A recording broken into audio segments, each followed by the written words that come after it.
Gouvernance des ressources extractives, les parlementaires sénégalais renforcent leur capacité autour du rapport ITIE 2023. Restez juste après cette intro pour plus de détails. Aujourd'hui, nous semons les graines d'un Sénégal souverain, juste et prospère pour les générations futures. Si nous continuons à cultiver notre terre, nos idées et notre peuple, les fruits viendront toujours.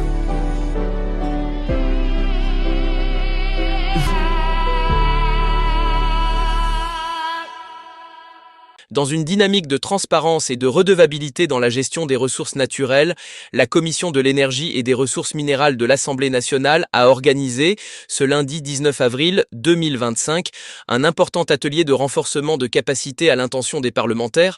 Placé sous la présidence du député Babacar Ndiaye, président de ladite commission, cet événement a été tenu en partenariat avec la coalition Publiez ce que vous payez, PCQVP, acteur clé de la société civile engagée pour la transparence dans les industries extractives. L'atelier a porté essentiellement sur l'analyse des résultats du rapport ITIE 2023 et les données provisoires du premier semestre 2024, produit dans le cadre de l'initiative pour la transparence dans les industries extractives, ITIE. Cette session visait à mieux outiller les membres du pouvoir législatif pour qu'ils puissent jouer pleinement leur rôle de contrôle, d'orientation et de veille dans la gouvernance du secteur extractif. Le Sénégal, engagé dans le processus ITIE depuis plusieurs années, s'apprête à franchir une nouvelle étape avec une prochaine évaluation de validation ITIE prévue en 2025.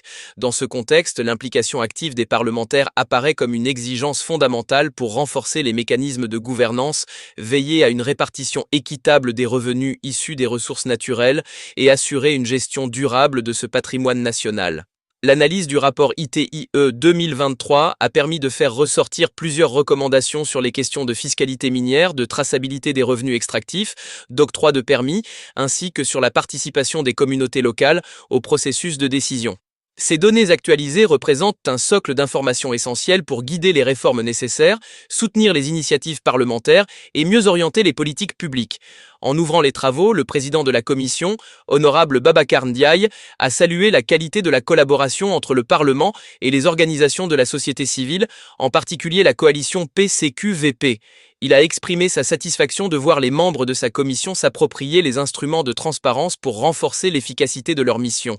Notre volonté est claire, bâtir une gouvernance des ressources naturelles qui soit plus transparente, inclusive et orientée vers l'intérêt général, a-t-il déclaré.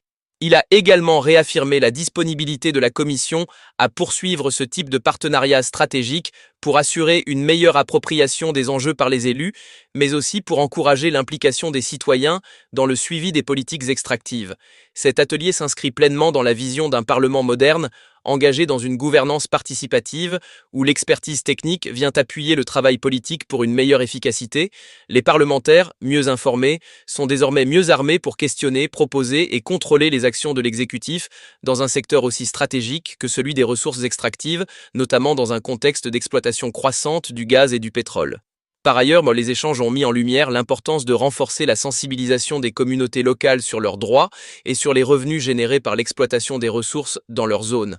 L'intégration de ces populations dans les processus de gouvernance constitue l'un des leviers majeurs pour prévenir les conflits, promouvoir le développement local et garantir une exploitation responsable des ressources. Cette session de renforcement de capacité marque une nouvelle étape dans le processus de démocratisation de la gouvernance des ressources extractives au Sénégal. À travers une meilleure appropriation des données ITIE et une collaboration accrue avec la société civile, les parlementaires entendent jouer un rôle moteur dans la consolidation d'un secteur extractif transparent, équitable et au service du développement durable. C'était tout pour cette Flash News. Merci et à bientôt pour de nouvelles vidéos. Aujourd'hui, nous semons les graines d'un Sénégal souverain, juste et prospère pour les générations futures. Si nous continuons à cultiver notre terre, nos idées et notre peuple, les fruits viendront toujours.